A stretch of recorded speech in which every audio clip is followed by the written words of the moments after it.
¿Sabías que hay hábitos que Dios detesta profundamente, pero que muchas veces pasamos por alto en nuestra vida diaria? Proverbios 6, 16, 19 nos revela: 6 cosas aborrece el Señor, y aun 7 abomina su alma: los ojos altivos, la lengua mentirosa, las manos que derraman sangre inocente, el corazón que maquina pensamientos inicuos, los pies presurosos para correr al mal, el testigo falso que habla mentiras y el que siembra discordia entre hermanos. Estos versículos nos muestran que no solo las acciones evidentes, sino también las actitudes del corazón pueden alejarnos de la voluntad de Dios. Hoy profundizaremos en estos 7 hábitos, explorando cómo reconocerlos y transformarlos a través del poder del Espíritu Santo. ¿Te has preguntado si alguna de estas actitudes podría estar afectando tu relación con Dios? No te pierdas este mensaje que puede cambiar la forma en que ves tu caminar espiritual. ¿Alguna vez te has detenido a pensar en cómo ciertas actitudes sutiles pueden alejarnos del corazón de Dios? No hablamos de los pecados obvios que solemos identificar fácilmente, sino de esos hábitos que a menudo pasan desapercibidos en nuestra vida diaria. Sin embargo, en Proverbios 6, 16, 19, encontramos una advertencia clara: 6 cosas aborrece el Señor, y aun 7 son abominables para Él. Estas palabras no solo revelan lo que Dios detesta, sino que nos invitan a reflexionar profundamente sobre la manera en que estos comportamientos pueden distorsionar nuestro caminar espiritual y afectar nuestras relaciones con los demás. Hoy vamos a explorar 2 de estos hábitos: los ojos altivos y la lengua mentirosa, analizando por qué Dios los condena tan duramente y cómo podemos alejarnos de ellos para vivir en mayor comunión con su voluntad. El primero de estos hábitos, los ojos altivos, representa el orgullo, una actitud que nos lleva a exaltarnos a nosotros mismos por encima de los demás y, peor aún, por encima de Dios. El orgullo, desde los tiempos más antiguos, ha sido una de las mayores barreras en la relación entre el ser humano y su Creador. En Isaías 14, 13, 14, vemos cómo Lucifer, cegado por su soberbia, proclamó: subiré al cielo, en lo alto, junto a las estrellas de Dios, levantaré mi trono, seré semejante al Altísimo. Este acto de arrogancia lo llevó a una caída definitiva, separándolo para siempre de la presencia divina. Pero esta no es solo una advertencia sobre un evento cósmico, es un recordatorio de cómo el orgullo, aunque no se manifieste de forma tan dramática, puede colarse en nuestra vida diaria y alejarnos del propósito de Dios. Pensemos en las maneras sutiles en que los ojos altivos pueden aparecer. Quizá no nos encontremos diciendo abiertamente que somos mejores que otros, pero ¿cuántas veces hemos menospreciado a alguien en nuestro corazón? Tal vez hemos juzgado a alguien por no tener el mismo nivel de conocimiento espiritual, éxito profesional o apariencia externa que creemos tener. Este tipo de actitud no siempre se manifiesta en palabras, pero en el corazón deja una marca que afecta nuestra relación con Dios. Santiago 4:6 nos recuerda: Dios se opone a los orgullosos, pero da gracia a los humildes. Es una verdad profunda que revela que la gracia divina no puede fluir hacia un corazón lleno de altivez. Un ejemplo poderoso de esto lo encontramos en el libro de Daniel, con el relato del rey Nabucodonosor. Este rey, cegado por su propia grandeza, miró a su alrededor y declaró: ¿no es esta la gran Babilonia que yo he edificado con mi poder y para la gloria de mi majestad? Daniel 4:30. Este acto de autosuficiencia lo llevó a una humillación extrema. Perdió no solo su reino, sino también su cordura, viviendo como un animal, hasta que finalmente reconoció que el Altísimo tiene dominio sobre el reino de los hombres y que su voluntad es suprema. La historia de Nabucodonosor nos recuerda que el orgullo nos ciega a la verdad, nos separa de Dios y nos aleja de sus bendiciones. Pero también nos enseña que cuando un corazón orgulloso se humilla, Dios es fiel para restaurar. En contraste, Jesús nos muestra el modelo perfecto de humildad. En Filipenses 2, 5, 8 se nos dice que, aunque era Dios, no consideró el ser igual a Dios como algo a lo cual aferrarse. En lugar de eso, se despojó a sí mismo, tomando forma de siervo. ¿Qué nos enseña esto? Que la verdadera grandeza no se encuentra en exaltarnos, sino en rendirnos a los propósitos de Dios y en servir a los demás. Combatir los ojos altivos comienza con una oración honesta, pidiendo al Señor que examine nuestro corazón y nos revele cualquier rastro de orgullo. Cuando reconocemos que cada talento, cada logro y cada bendición provienen de su gracia, somos capaces de vivir con un espíritu de gratitud y humildad. El segundo hábito que exploraremos hoy es la lengua mentirosa. Este comportamiento, al igual que el orgullo, es profundamente ofensivo para Dios porque contradice su esencia misma. En Juan 14:6, Jesús declaró: yo soy el camino, la verdad y la vida. Mentir no es solo una transgresión contra los demás, sino un acto que nos separa de la verdad divina y nos alinea con el engañador, Satanás, quien en Juan 8:44 es llamado el padre de la mentira. Esto nos muestra que cuando escogemos mentir, incluso en asuntos pequeños, nos alejamos del carácter de Cristo y de la comunión con Dios. La historia de Ananías y Zafira en Hechos 5 es un ejemplo contundente del costo de la mentira. Esta pareja vendió una propiedad y pretendió haber entregado toda la ganancia a los apóstoles, mientras retenían una parte en secreto. Pedro les confrontó diciendo: no has mentido a los hombres, sino a Dios. Hechos 5:4. Lo que siguió fue una lección solemne de la seriedad con que Dios toma la integridad de nuestras palabras. Ambos murieron inmediatamente después de ser confrontados, mostrando que la mentira no es solo un asunto trivial, sino una transgresión que afecta nuestra relación con el Espíritu Santo. A veces podemos pensar que las mentiras pequeñas son inofensivas. Tal vez ajustamos un detalle de una historia para hacernos ver mejor, o callamos una parte de la verdad para evitar un conflicto. Sin embargo, cada mentira erosiona nuestra integridad. Proverbios 12:22 dice: los labios mentirosos son abominación al Señor, pero los que actúan con fidelidad son su deleite. Este versículo nos recuerda que Dios no solo valora la verdad es parte esencial de su carácter, y como hijos suyos estamos llamados a reflejarlo. ¿Cómo podemos superar la tentación de mentir? La respuesta comienza con una transformación interna. Romanos 12:2 nos exhorta: no se amolden al mundo actual, sino sean transformados mediante la renovación de su mente. Al permitir que la palabra de Dios renueve nuestro entendimiento, aprendemos a valorar la verdad más que cualquier beneficio temporal que pueda ofrecer una mentira. Además, Jesús nos enseña en Lucas 16:10 que el que es fiel en lo poco, también es fiel en lo mucho. Ser honestos en las cosas pequeñas nos prepara para enfrentar pruebas mayores con integridad. El orgullo y la mentira están estrechamente vinculados. A menudo, el orgullo nos lleva a mentir para proteger nuestra imagen o para mantener una falsa percepción de superioridad. Pero la buena noticia es que Dios nos ofrece una salida. A través de su Espíritu Santo, tenemos el poder de confesar nuestras faltas, ser transformados y caminar en humildad y verdad. En 1 Juan 1:9 se nos promete: si confesamos nuestros pecados, Dios, que es fiel y justo, nos los perdonará y nos limpiará de toda maldad. Este es un recordatorio de que sin importar cuán lejos hayamos caído, su gracia está siempre disponible para levantarnos y restaurarnos. Reflexionemos hoy sobre estos dos hábitos en nuestras vidas.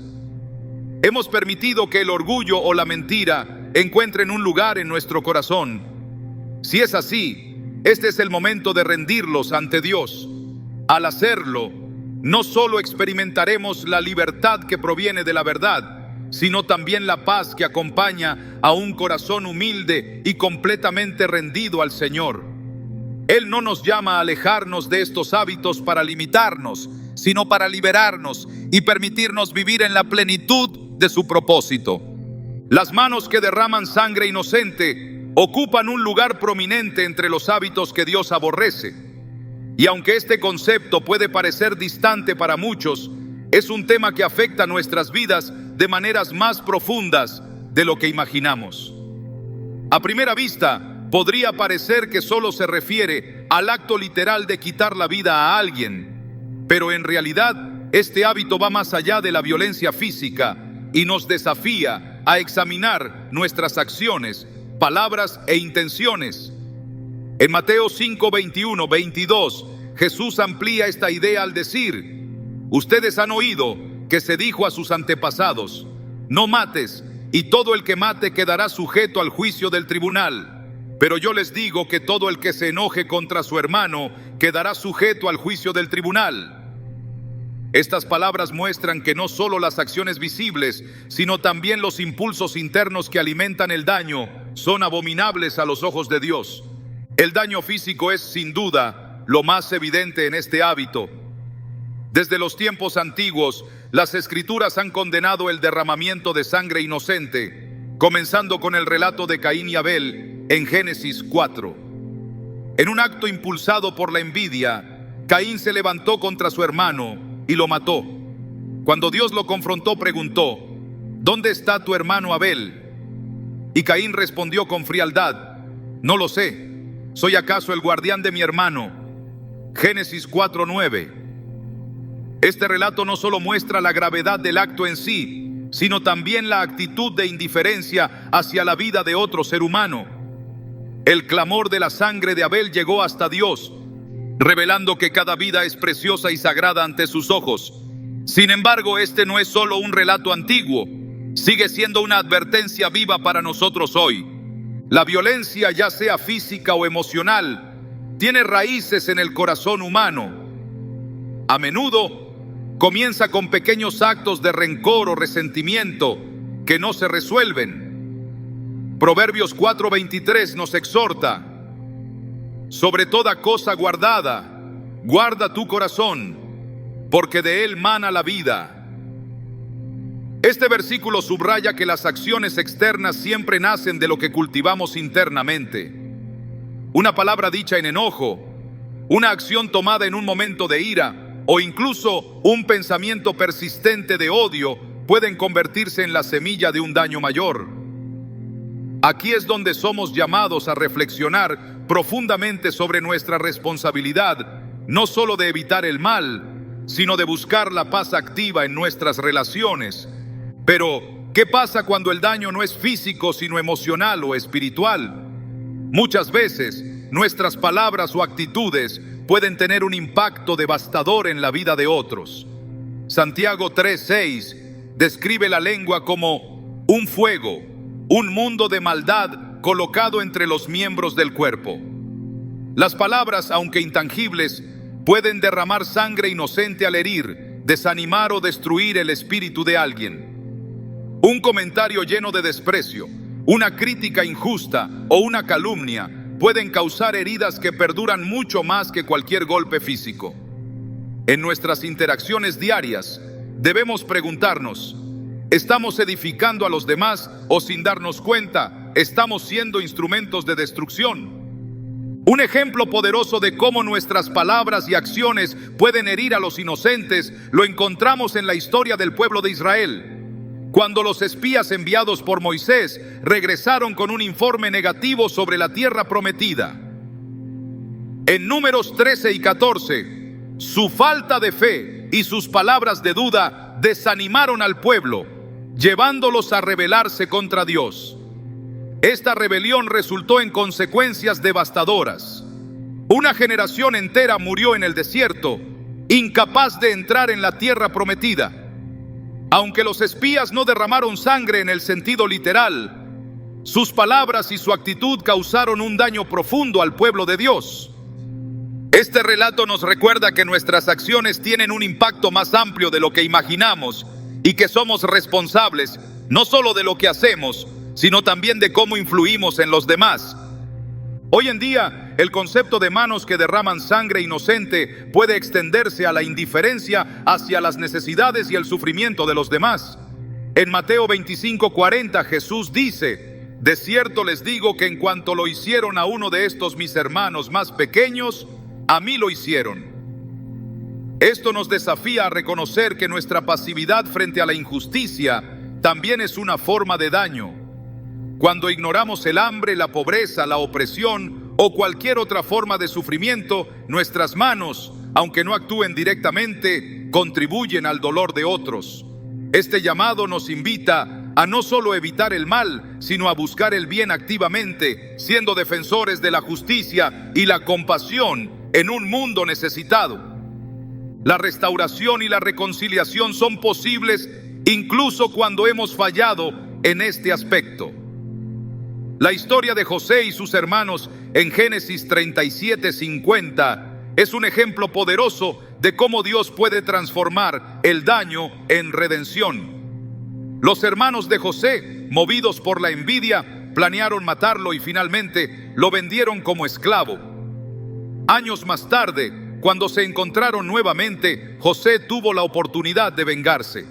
Sin embargo, eligió el camino de la gracia diciendo: ustedes pensaron hacerme mal, pero Dios lo encaminó para bien. Génesis 50:20. Este acto de perdón no solo restauró su relación, sino que también preservó la vida de toda su familia. Su historia nos enseña que, aunque nuestras manos hayan causado daño en el pasado, Dios puede usarlas para traer sanidad y restauración si nos rendimos a su voluntad. En nuestra vida diaria, podemos comenzar a cambiar este hábito cultivando un espíritu de compasión y buscando intencionalmente el bienestar de los demás. Romanos 12:18 nos exhorta: si es posible, y en cuanto dependa de ustedes, vivan en paz con todos. Este llamado nos recuerda que, aunque no siempre podamos controlar las acciones de los demás, sí tenemos control sobre nuestras respuestas. Al elegir el camino de la paz, evitamos ser instrumentos de daño y nos alineamos con el propósito de Dios para nuestras vidas. La oración es una herramienta poderosa para transformar nuestras manos de instrumentos de daño en herramientas de edificación.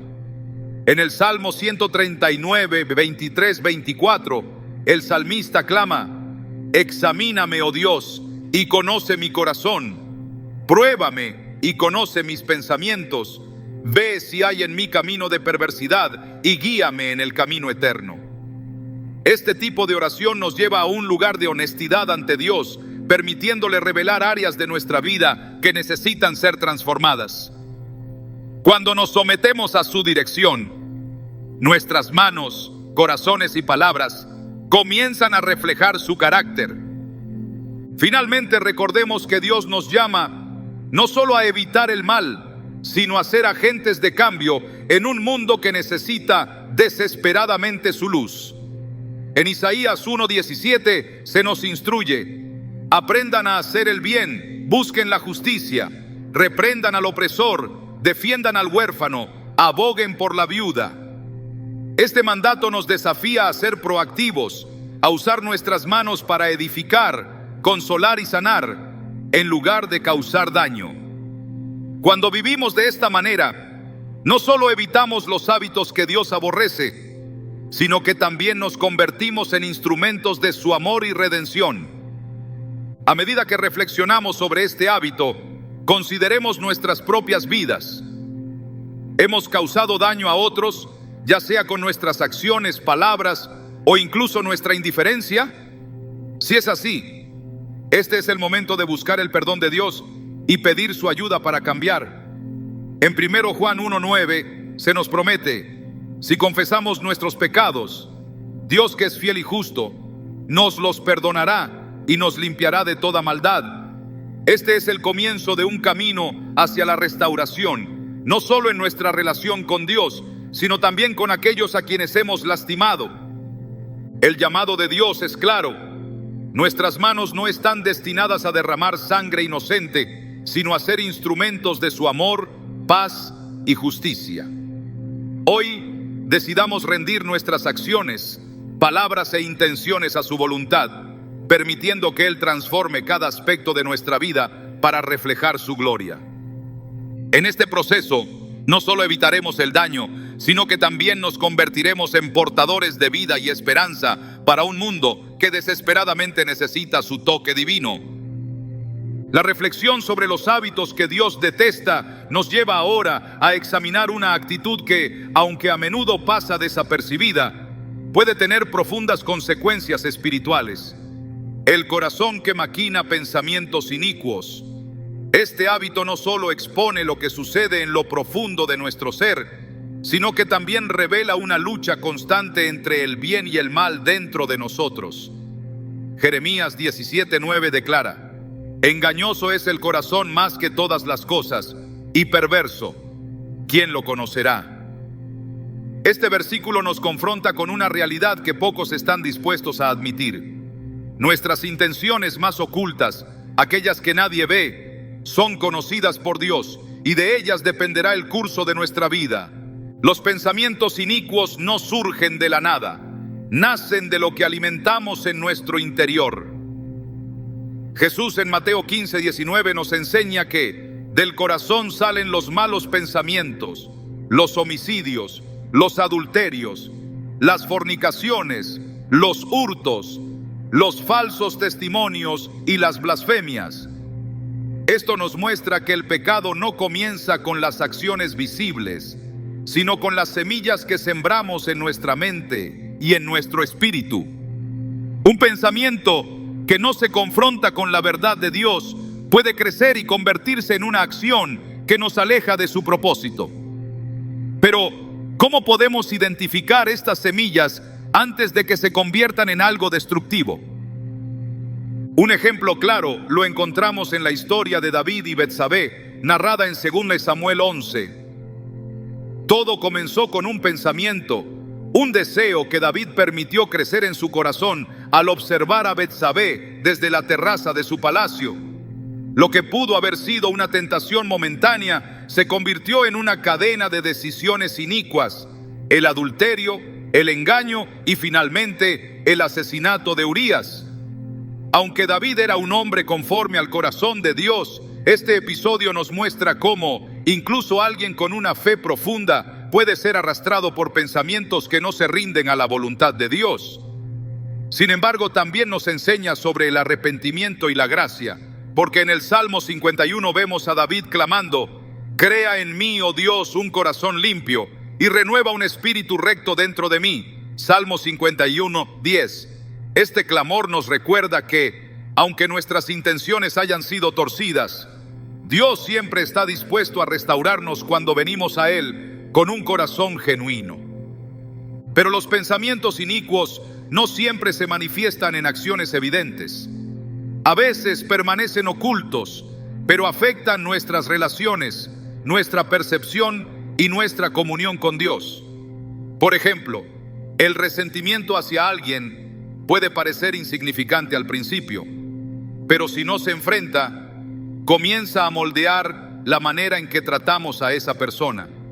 En Hebreos 12:15 se nos advierte: asegúrense de que nadie deje de alcanzar la gracia de Dios, de que ninguna raíz de amargura brote y cause dificultad, y por ella muchos sean contaminados. Esta raíz, aunque invisible al principio, puede crecer hasta dañar no solo nuestra vida, sino también la de quienes nos rodean. ¿Te has preguntado alguna vez si estás permitiendo que pensamientos inicuos controlen tu vida? Podría tratarse de la envidia hacia alguien que parece tener más éxito, de la fantasía de obtener algo que no te pertenece, o incluso de la crítica constante hacia los demás. Jesús nos llama a ir más allá de las apariencias externas y a examinar nuestras intenciones más profundas. En Mateo 5:28 dice: pero yo les digo que cualquiera que mira a una mujer y la codicia ya ha cometido adulterio con ella en el corazón. Este estándar no tiene como objetivo condenarnos, sino ayudarnos a entender que la verdadera santidad comienza en el interior. Para combatir este hábito, debemos permitir que Dios examine nuestro corazón. La oración del salmista en el Salmo 139, 23, 24 es un modelo que podemos seguir. Examíname, oh Dios, y conoce mi corazón. Pruébame y conoce mis pensamientos. Ve si hay en mí camino de perversidad y guíame en el camino eterno. Esta oración no solo nos invita a reconocer nuestras fallas, sino también a rendirlas a Dios para que Él las transforme. Sin embargo, esto requiere valentía, porque permitir que Dios exponga lo que está oculto puede ser incómodo.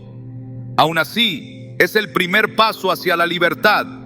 La renovación de nuestra mente es clave para vencer los pensamientos inicuos. Romanos 12:2 nos exhorta: no se amolden al mundo actual, sino sean transformados mediante la renovación de su mente. Así podrán comprobar cuál es la voluntad de Dios, buena, agradable y perfecta. Renovar nuestra mente no es un acto pasivo. Requiere disciplina, intencionalidad y una relación constante con la palabra de Dios. Cuando llenamos nuestra mente con su verdad, hay menos espacio para los pensamientos que nos alejan de Él. Un ejemplo moderno que ilustra cómo los pensamientos inicuos pueden dominar a una persona es el de alguien que, en silencio, alimenta celos hacia un compañero de trabajo. Cada logro de esa persona se convierte en una fuente de frustración y en lugar de celebrar su éxito, el individuo comienza a maquinar formas de minimizarlo, ya sea a través de chismes o comentarios pasivo-agresivos. Aunque este comportamiento puede parecer pequeño, refleja un corazón que no ha sido rendido a Dios. En lugar de actuar desde el amor, actúa desde la envidia, un sentimiento que envenena lentamente el alma. La Biblia nos llama a responder con un espíritu diferente. El amor no se envanece, no guarda rencor, no se alegra de la injusticia, sino que se regocija con la verdad. 1 Corintios 13, 4, 6. Por otro lado, podemos ver el impacto positivo de un corazón transformado en aquellos que eligen rendir sus pensamientos a Dios.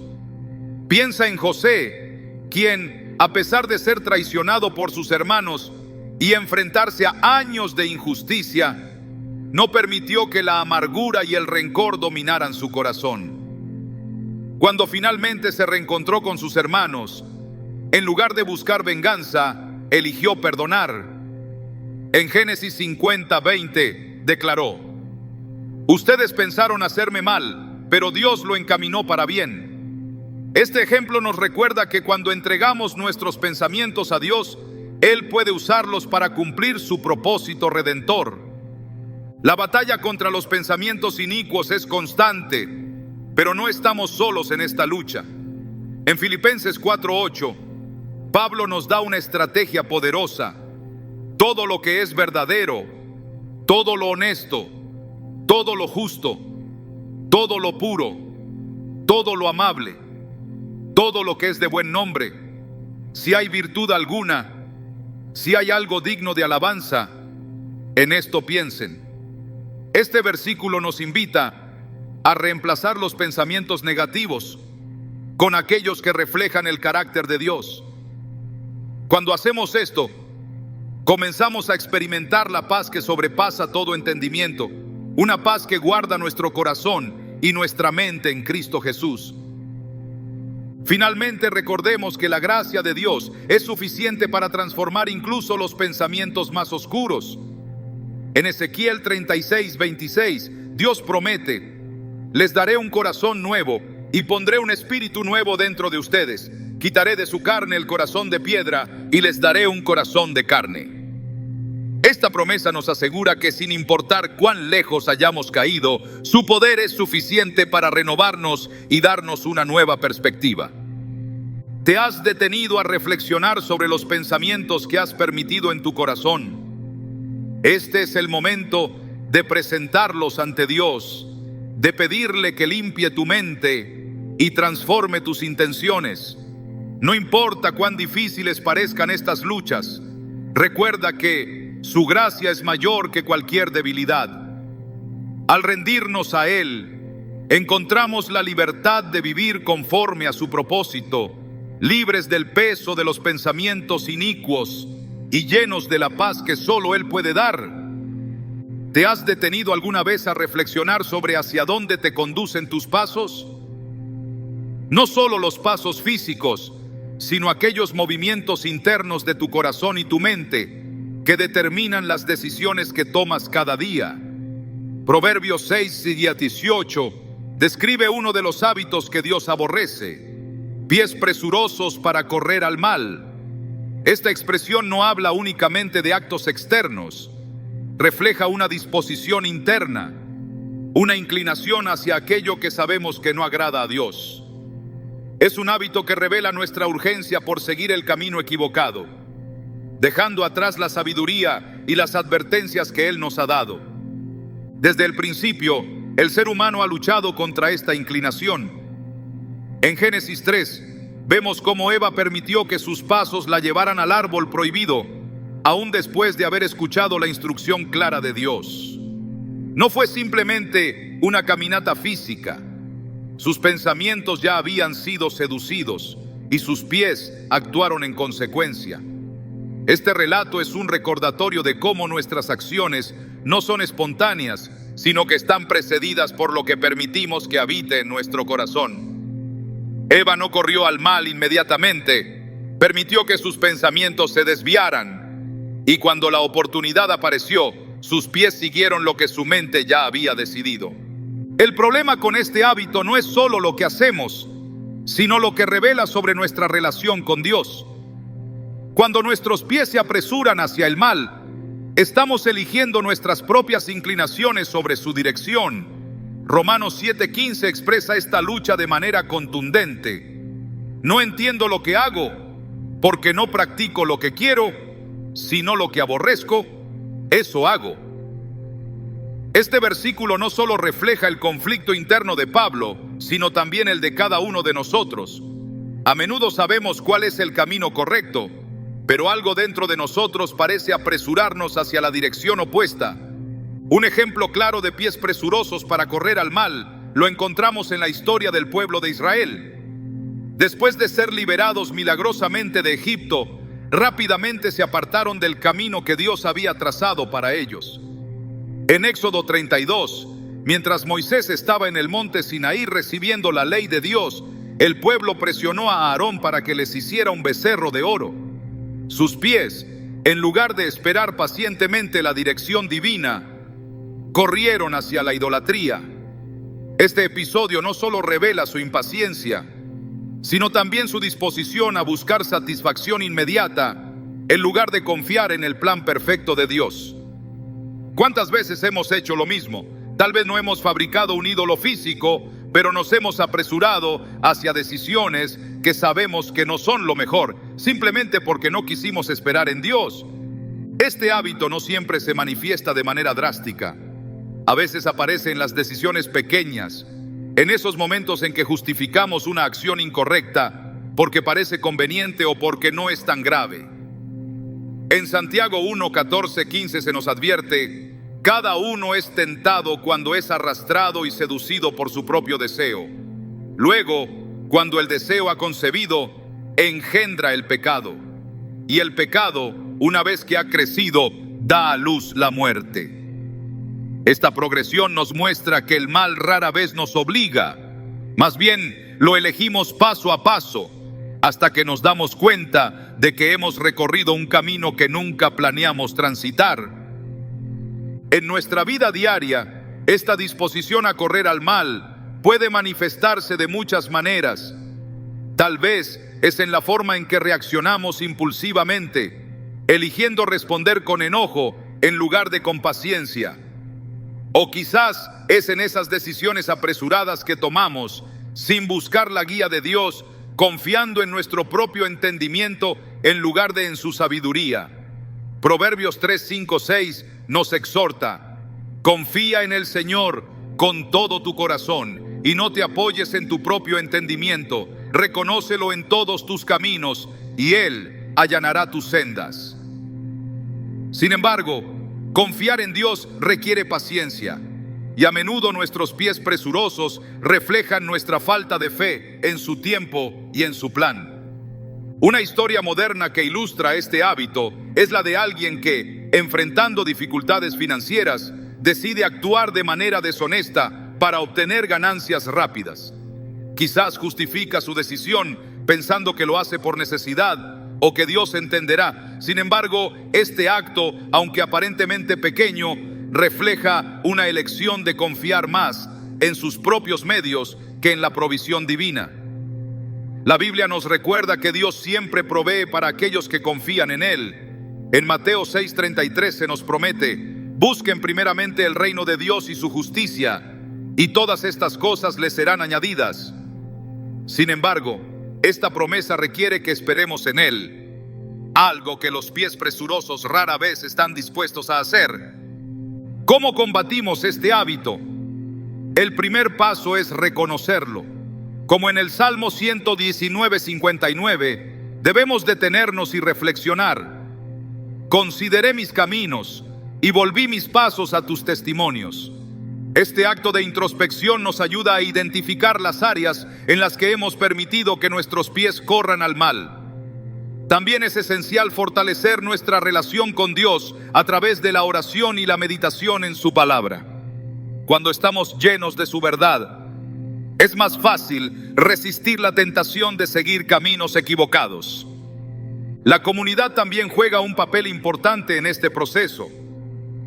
Rodearnos de personas que nos animen a caminar en la dirección correcta puede marcar la diferencia. En Hebreos 10:24-25 se nos exhorta a estimularnos al amor y a las buenas obras, recordándonos que no estamos solos en esta lucha.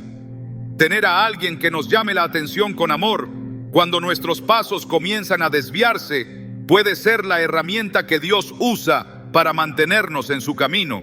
Finalmente, recordemos que Dios no solo nos llama a evitar el mal, nos llama a buscar activamente lo bueno. Isaías 1:17 dice: aprendan a hacer el bien, busquen la justicia, reprendan al opresor, defiendan al huérfano, aboguen por la viuda.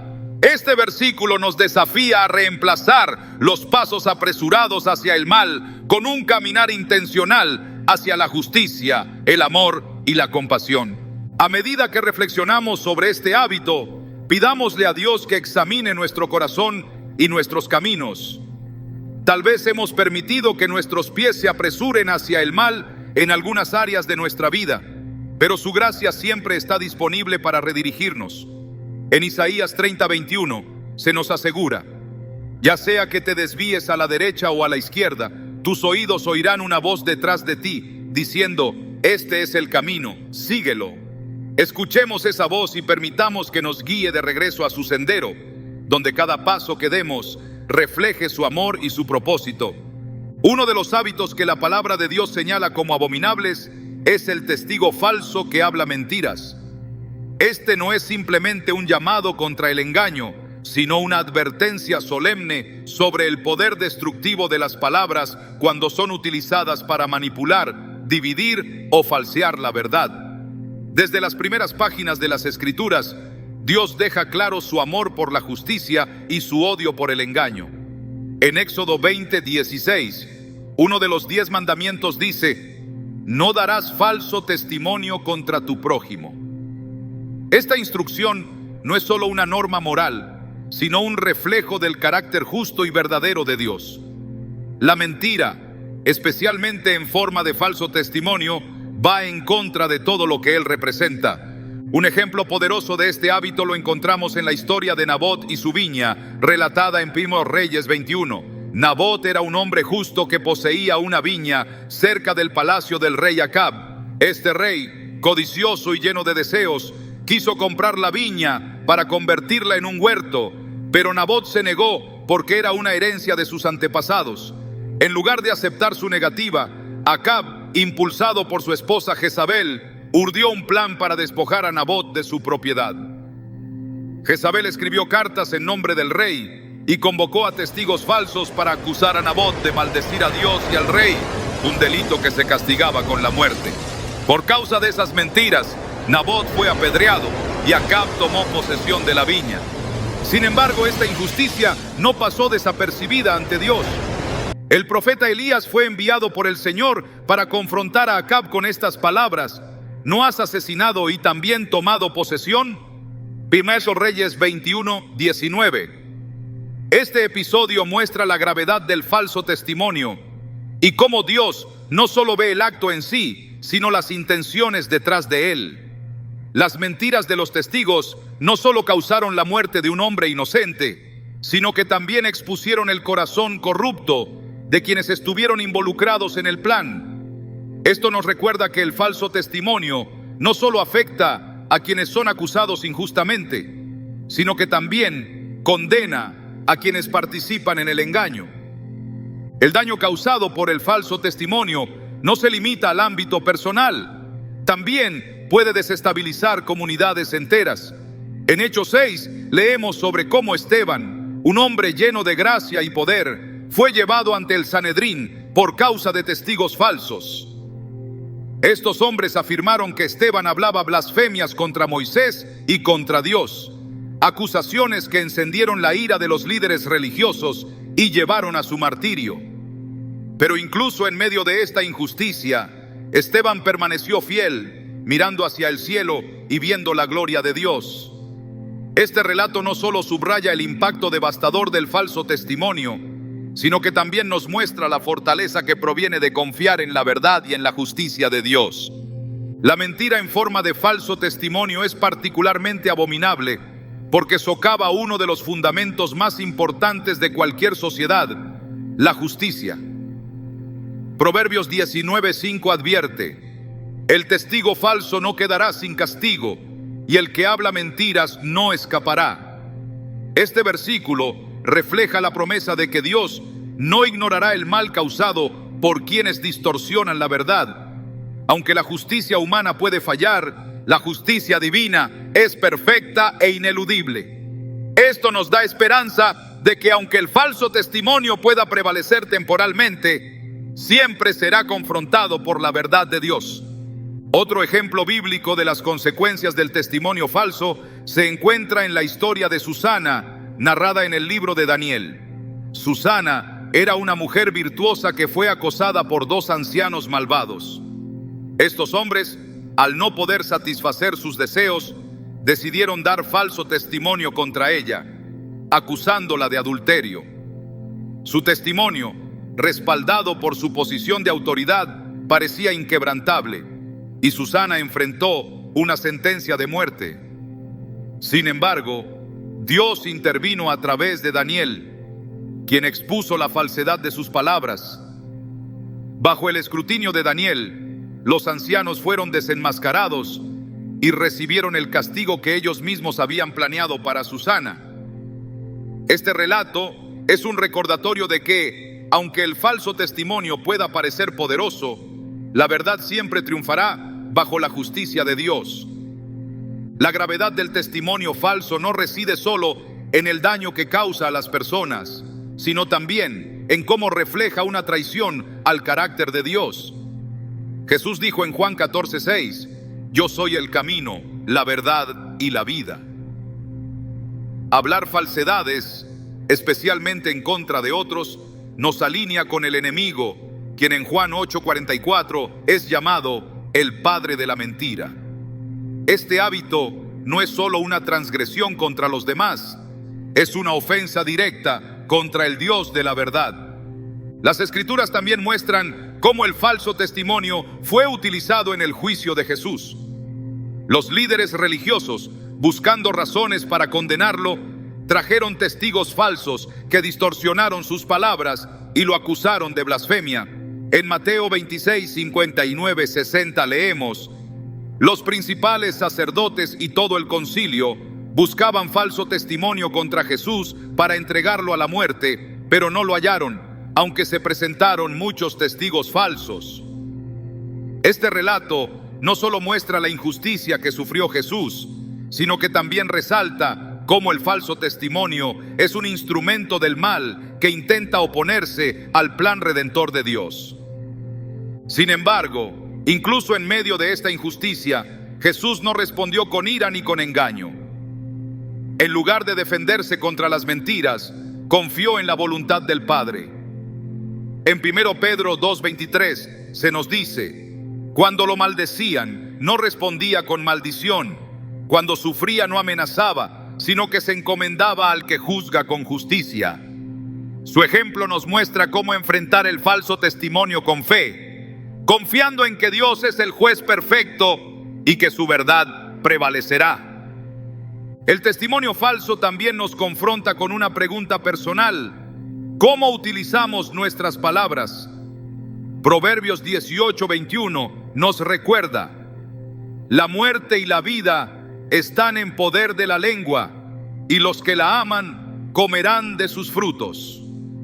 Cada palabra que pronunciamos tiene el poder de edificar o de destruir, de reflejar la verdad de Dios o de distorsionarla. Como seguidores de Cristo, estamos llamados a ser testigos de su verdad, no a ser instrumentos de engaño. Esto requiere una vigilancia constante sobre nuestras palabras y nuestras intenciones, asegurándonos de que siempre estén alineadas con su carácter. En lugar de permitir que nuestras palabras sean herramientas de destrucción, Dios nos llama a utilizarlas para construir, sanar y proclamar su verdad. Efesios 4:29 nos exhorta: ninguna palabra corrompida salga de vuestra boca, sino la que sea buena para la necesaria edificación, a fin de dar gracia a los oyentes. Este versículo no solo nos llama a evitar el falso testimonio, sino que nos invita a transformar nuestra manera de hablar para que sea un reflejo de su amor y su verdad. A medida que reflexionamos sobre este hábito, pidamos a Dios que examine nuestro corazón y nuestras palabras. Hemos permitido que el falso testimonio, en cualquiera de sus formas, se infiltre en nuestras vidas. Si es así, este es el momento de arrepentirnos y pedir su ayuda para alinear nuestras palabras con su verdad. En 1 Juan 1:9 se nos promete: si confesamos nuestros pecados, Él es fiel y justo para perdonar nuestros pecados y limpiarnos de toda maldad. Esta promesa nos asegura que, aunque hayamos fallado en el pasado, su gracia está disponible para transformarnos y darnos un nuevo comienzo. Finalmente, recordemos que nuestras palabras tienen un propósito eterno. Somos llamados a ser testigos de Cristo, proclamando su verdad con fidelidad y humildad. Que cada palabra que pronunciemos refleje su carácter y que nuestras vidas sean un testimonio vivo de su amor y justicia. En un mundo lleno de falsedades, seamos portadores de su verdad, confiando en que Él siempre defenderá a los justos y que su verdad prevalecerá sobre cualquier mentira. El último hábito que exploramos hoy no solo revela el daño que las acciones individuales pueden causar, sino también cómo pueden desmoronar la unidad que Dios tanto valora. Quienes siembran discordia entre hermanos son agentes de división en un cuerpo que ha sido llamado a la unidad, y este hábito es especialmente detestable para Dios porque contraviene directamente su propósito de reconciliación y paz. Desde los primeros días de la creación, el plan de Dios ha sido unir a su pueblo en comunión con Él y con los demás. Sin embargo, la discordia, alimentada por la envidia, el orgullo y el egoísmo, se convierte en una herramienta poderosa del enemigo para romper esas relaciones y alejarnos de la armonía que Dios diseñó. Un claro ejemplo de cómo la discordia puede infiltrarse y destruir lo que Dios ha establecido se encuentra en la historia de Absalón, el hijo del rey David. Absalón no solo se rebeló contra su padre, sino que también usó su carisma y sus palabras para dividir al pueblo de Israel. En 2 Samuel 15 vemos cómo Absalón se sentaba en la puerta de la ciudad y hablaba con aquellos que venían a buscar justicia, insinuando que el rey no estaba haciendo lo suficiente para ayudarlos. Con astucia les decía: ¿quién me pusiera por juez en la tierra para que viniera a mí todo el que tiene pleito o negocio y yo le haría justicia? 2 Samuel 15:4. Este comportamiento, diseñado para ganar el favor del pueblo y sembrar dudas sobre el liderazgo de David, finalmente llevó a una guerra civil que devastó a Israel. La discordia que Absalón sembró no solo fracturó su relación con su padre, sino que también dividió a toda una nación. La división entre hermanos no siempre se presenta de manera tan evidente como en la historia de Absalón. A menudo comienza con pequeños actos de murmuración, críticas o malentendidos que, si no se resuelven, crecen hasta convertirse en conflictos mayores. En Proverbios 16:28 se nos dice: el hombre perverso provoca contiendas y el chismoso separa a los mejores amigos. Este versículo refleja cómo las palabras malintencionadas pueden sembrar desconfianza y destruir incluso las relaciones más cercanas. Una observación descuidada, un rumor infundado o una crítica malintencionada pueden convertirse en semillas de discordia que se extienden rápidamente, causando división donde debería haber unidad. La Biblia nos ofrece múltiples advertencias sobre el peligro de sembrar discordia, especialmente dentro del pueblo de Dios. En Romanos 16:17, Pablo exhorta a los creyentes: hermanos, les ruego que vigilen a los que causan divisiones y ponen tropiezos en contra de las enseñanzas que ustedes han aprendido. Apártense de ellos. Esta advertencia no solo subraya la gravedad de este hábito, sino también la necesidad de proteger la unidad del cuerpo de Cristo. Cuando permitimos que la discordia eche raíces, debilitamos nuestro testimonio como iglesia y comprometemos nuestra capacidad de cumplir con el propósito que Dios nos ha dado. Un ejemplo más se encuentra en la historia de los israelitas durante su travesía por el desierto. En Números 16, Coré, Datán y Abiram se rebelaron contra Moisés y Aarón, cuestionando su liderazgo y acusándolos de exaltarse por encima de la congregación. Estas palabras sembraron descontento entre el pueblo, llevando a una división que terminó en juicio divino.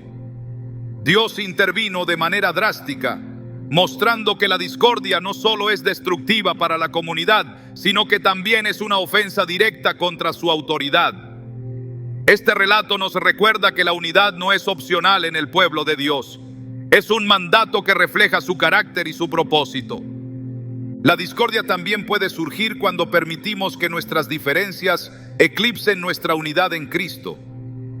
En 1 Corintios 1:10, Pablo escribe: les ruego, hermanos, por el nombre de nuestro Señor Jesucristo, que todos vivan en armonía y que no haya divisiones entre ustedes, sino que estén perfectamente unidos en mente y pensamiento.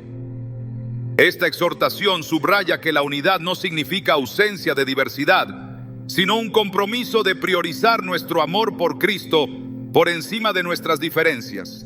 Sin embargo, esto requiere un esfuerzo intencional para escuchar, comprender y perdonar, reconociendo que nuestra unidad es un reflejo del amor de Dios en acción. Uno de los relatos más impactantes sobre la discordia y su resolución se encuentra en la reconciliación de Jacob y Esaú. Después de años de enemistad causada por el engaño de Jacob, la reunión de los dos hermanos en Génesis 33 es un ejemplo de cómo el perdón puede restaurar lo que la discordia había destruido. Aunque Jacob temía que Esaú lo atacara, Esaú lo recibió con abrazos y lágrimas, demostrando que la gracia y la misericordia pueden superar incluso las divisiones más profundas. Este encuentro no solo restauró su relación, sino que también mostró cómo Dios puede transformar el corazón de aquellos que buscan reconciliarse. La siembra de discordia es tan peligrosa porque ataca directamente el propósito de Dios de unir a su pueblo. En Juan 17:21, Jesús oró: para que todos sean uno, como tú, Padre, estás en mí y yo en ti, que también ellos estén en nosotros, para que el mundo crea que tú me enviaste. Nuestra unidad como creyentes es un testimonio poderoso de la obra de Cristo, y cualquier cosa que la comprometa debe ser confrontada y redimida. Sin embargo, esto no significa que la unidad sea fácil o automática. Requiere humildad, paciencia y un compromiso continuo de reflejar el amor de Dios en nuestras relaciones. El apóstol Pablo nos da una guía práctica para cultivar la unidad en Efesios 4:1-3. Les ruego que vivan de una manera digna del llamado que han recibido. Sean completamente humildes y amables. Sean pacientes, soportándose unos a otros en amor. Esfuércense por mantener la unidad del Espíritu mediante el vínculo de la paz. Estas palabras nos llaman a adoptar actitudes que contrarrestan la discordia.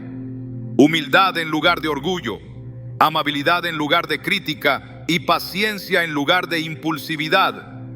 Este esfuerzo no solo preserva nuestras relaciones, sino que también refleja el carácter de Cristo al mundo. La solución para aquellos que han sembrado discordia es buscar la reconciliación. Jesús en Mateo 5:23-24 nos instruye: por tanto, si traes tu ofrenda al altar y allí recuerdas que tu hermano tiene algo contra ti, deja tu ofrenda allí delante del altar, ve primero y reconcíliate con tu hermano, luego vuelve y presenta tu ofrenda. Este mandato subraya que nuestra relación con Dios está intrínsecamente ligada a nuestras relaciones con los demás. No podemos adorar a Dios plenamente mientras mantenemos conflictos no resueltos en nuestras vidas. La reconciliación no siempre es fácil, pero es esencial para restaurar la unidad y reflejar el amor de Dios. En 2 Corintios 5:18-19, Pablo describe cómo Dios nos ha dado el ministerio de la reconciliación. Dios estaba en Cristo reconciliando al mundo consigo mismo, no tomándoles en cuenta sus pecados, y nos encargó a nosotros la palabra de la reconciliación. Este ministerio no solo implica reconciliarnos con Dios, sino también con aquellos que nos rodean, demostrando la gracia que hemos recibido al extenderla a los demás. Reflexionemos sobre nuestras vidas. ¿Hemos permitido que la discordia eche raíces en nuestras relaciones? ¿Hemos sembrado división con nuestras palabras o acciones? Si es así, este es el momento de buscar el perdón de Dios y de tomar medidas para restaurar la unidad. La gracia de Dios no solo nos permite reconocer nuestros errores, sino que también nos capacita para corregirlos, reconciliarnos y caminar en su propósito de unidad y paz. La discordia puede parecer algo pequeño al principio, pero su impacto puede ser devastador. Sin embargo, cuando permitimos que Dios transforme nuestro corazón, nuestras palabras y nuestras acciones, podemos convertirnos en agentes de reconciliación y unidad en lugar de división. Que nuestras vidas sean un testimonio de su amor y que en cada relación reflejemos su paz, para que el mundo crea que somos uno en Cristo. La conclusión de este viaje a través de los 7 hábitos que Dios detesta nos lleva a reflexionar profundamente sobre el llamado que Él hace a nuestras vidas. Estos hábitos no son solo comportamientos externos que debemos evitar, son reflejos de actitudes internas que Dios quiere transformar. Él no nos señala estas actitudes para condenarnos, sino para ofrecernos una vida más plena, alineada con su carácter y su propósito. En Proverbios 6:16-19 encontramos una advertencia divina que al principio puede parecer dura, pero cuando la examinamos más de cerca, revela un corazón lleno de amor y gracia. Cada una de estas advertencias es una invitación a alejarnos de aquello que nos separa de Él y a acercarnos a una vida que refleje su gloria. Dios, en su infinita sabiduría, conoce la fragilidad del corazón humano. Por eso, a lo largo de las Escrituras, nos encontramos con recordatorios constantes de su misericordia y su poder para transformar incluso las áreas más oscuras de nuestra vida. Los ojos altivos, ese orgullo que a menudo tratamos de justificar, son confrontados con la humildad de Cristo, quien, siendo Dios, se despojó a sí mismo para tomar forma de siervo. El orgullo no solo nos aleja de los demás, sino que nos ciega a nuestra necesidad de Dios. Pero cuando nos rendimos a Él, como lo hizo Nabucodonosor después de su humillación, experimentamos la gracia que restaura y eleva con propósito. La lengua mentirosa que tantas veces usamos para protegernos o para obtener lo que queremos es otro hábito que refleja nuestra desconexión de la verdad de Dios. Pero aquí también vemos la solución: un corazón transformado por su Espíritu.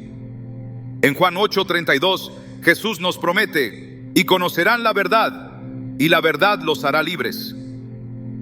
Esta libertad no es solo de la mentira, sino también de las cadenas que nos atan a la culpa y el temor.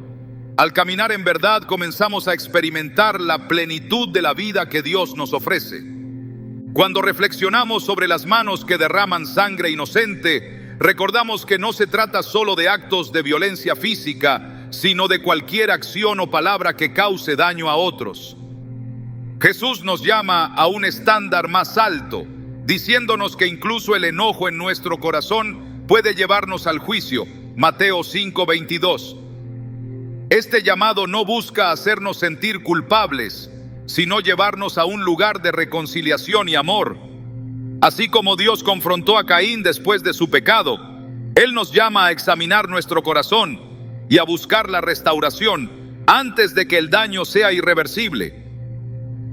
Los pensamientos inicuos que tantas veces justificamos como inofensivos son quizás una de las áreas más difíciles de rendir a Dios. Sin embargo, en la historia de David, vemos cómo incluso un rey conforme al corazón de Dios puede caer cuando permite que sus pensamientos lo dominen. Pero también vemos la esperanza del arrepentimiento en el Salmo 51:10.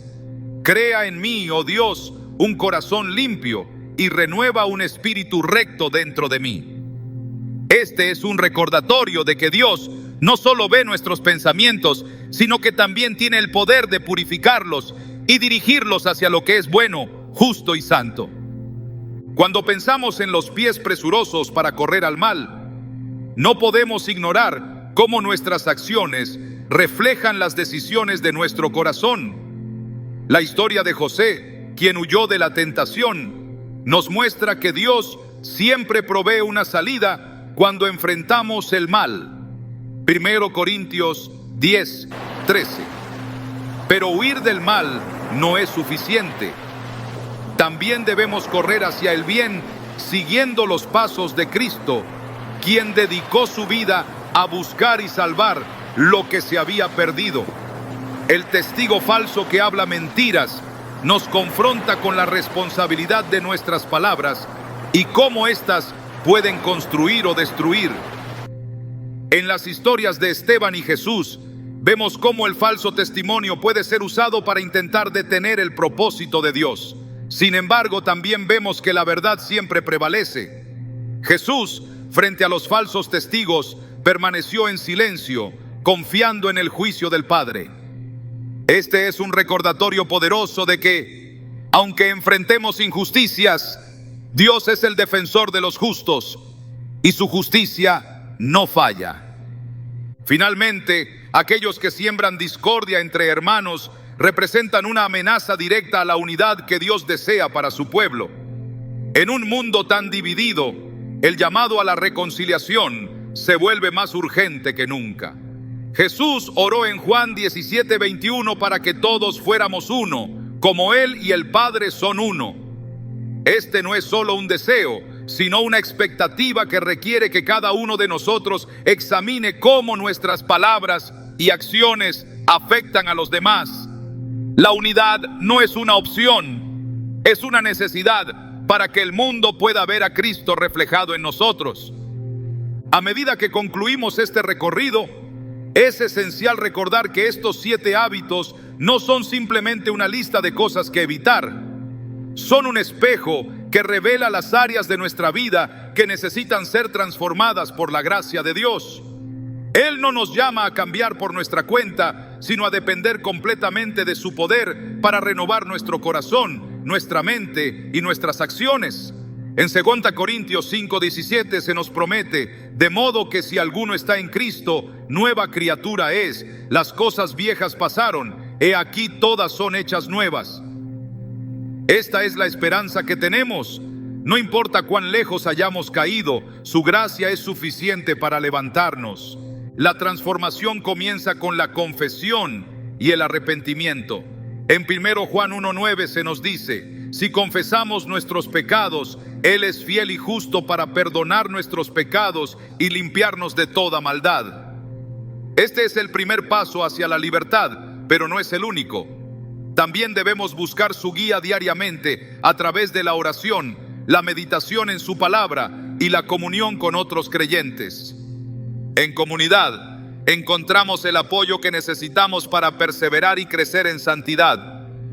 Al reflexionar sobre estos hábitos, pregúntate: ¿hay algo en mi vida que esté deteniendo el propósito de Dios? Tal vez es una actitud de orgullo, una palabra descuidada o un pensamiento que no has rendido a Él.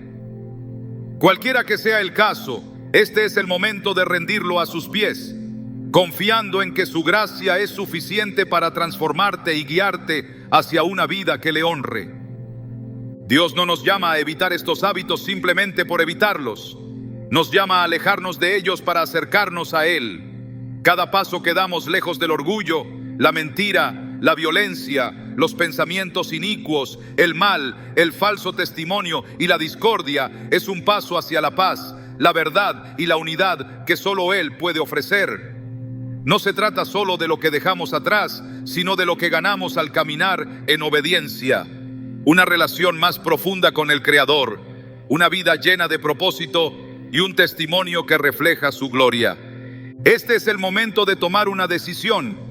No importa cuánto tiempo hayas permitido que estos hábitos influyan en tu vida. Lo que importa es que Dios está listo para transformarte. En Ezequiel 36:26, Él promete: les daré un corazón nuevo y pondré un espíritu nuevo dentro de ustedes. Quitaré de su carne el corazón de piedra y les daré un corazón de carne. Esta es su promesa para ti hoy. Entrégale cada área de tu vida. Confía en su gracia y permite que Él te lleve hacia la vida abundante que ha planeado para ti.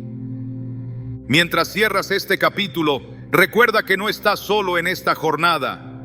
El Espíritu Santo está contigo, guiándote, fortaleciéndote y recordándote que eres amado y elegido por Dios. Cada día es una nueva oportunidad para dejar atrás lo que Él aborrece y abrazar lo que Él ama. Que tu vida sea un reflejo de su amor, su verdad y su gracia, y que en todo lo que hagas, Él sea glorificado. Este es el propósito para el cual fuiste creado, y en Él encontrarás la paz que sobrepasa todo entendimiento.